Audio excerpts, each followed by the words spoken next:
Magandang hapon! Kumusta po? Narito po ulit ang update natin para sa lagay ng ating panahon ngayong hapon po ng June 27, 2025. Sa ngayon po ay patuloy pa rin natin na binabantayan ang LPA na nasa silangang bahagi na po ng Luzon.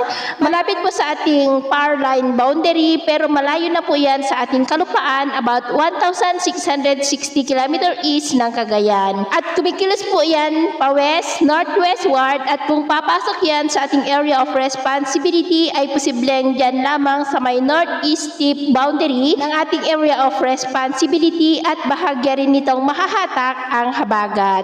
At sa ating pong long range forecast, wala naman pong bagyo pa na nakikita na tatawid po dito sa ating kalupaan hanggang po sa susunod na 2 linggo pero hindi pa rin inaalis ang posibilidad na may mga sama ng panahon muli na mabubuo sa susunod na mga araw sa silangan o kanluran ng ating bansa.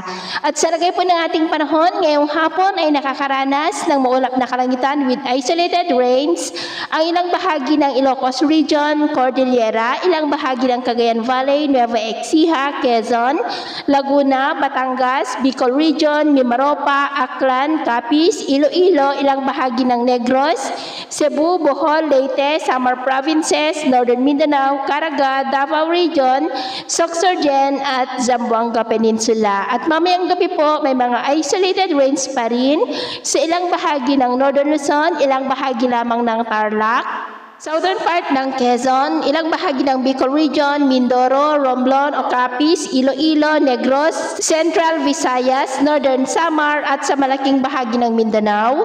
Kaya mag-ingat po tayo dahil posible pa rin po ang mga banta ng mga pagbaha at pagguho ng lupa. At sa atin naman po mga baybayin, wala naman na po tayong nakataas na namang gale warning signals pero iba yung pag-iingat lamang po kung papalaot tayo para po mas makaiwas sa mga sakunang pangkaragatan.